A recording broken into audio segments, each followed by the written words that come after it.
In this video, we will explore blocks.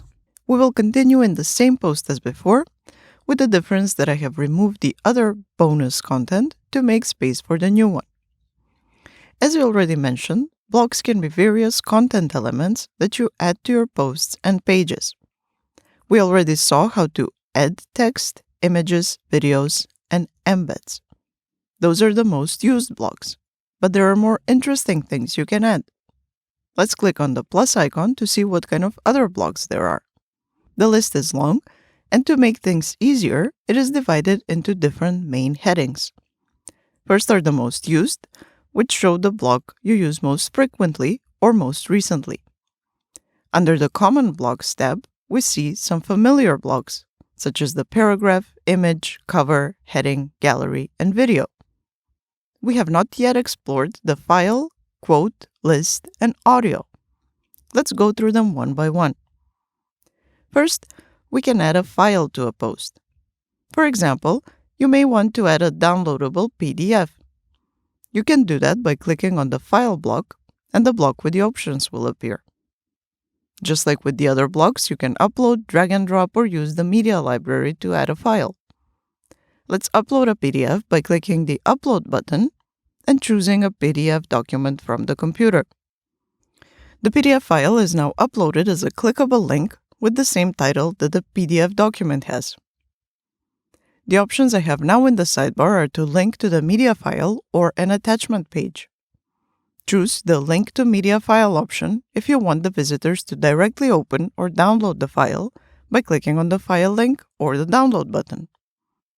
In the sidebar, we also have the option to open the document in a new tab once a visitor clicks it, as well as the option to hide the download button. I will select the Open in a New tab option only. Click Save and then Preview to see what happens. You can see that the link now appears here, it is clickable, and when clicked, it opens in a new tab, while when the download button is clicked, the document is downloaded. Alternatively, you can choose to link to attachment page. Let's do it and click Preview to see what happens now that we link to the attachment page. Here you see that clicking on the link first opens a new page with a preview of the document. Clicking on the document will only open it, but not download it. Okay, that was the file block. And let's now move on to the other common block, which is the quote block. Use this block to add some style to your quotes. I will click on it. And now I have the option to add some text. In this case, I have a quote about Istanbul ready. I will copy and paste it into the block.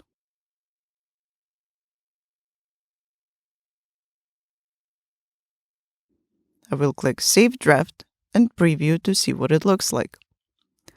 This is what the quote appears like on the page. The quote can either be regular, like it is now, or large, like this.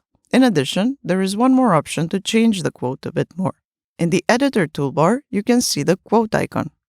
Click on it and choose the Pull Quote option.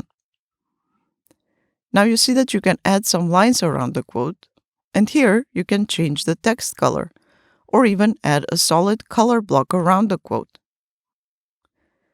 Let's go to the next common block, which is the list. Just click on the list block, and you will see a bullet point appear in the editor. And now you can start typing the list. If you want, you can change the bullet points into numbers by selecting the Numbers option here. Finally, in the Common Blocks tab is the Audio block.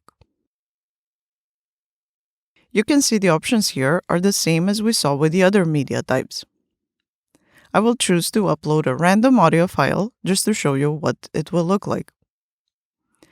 And now you see, once I uploaded it, a simple audio player is embedded. The options in the sidebar are to autoplay, loop, and preload. There is no option to change the look of this audio player. Now you know the most common and most useful blocks. You can read and learn more about all the blocks in the reading material provided in this module. So, I am sure you noticed that there are plenty of ways you can edit, style, and enhance your text with the block editor.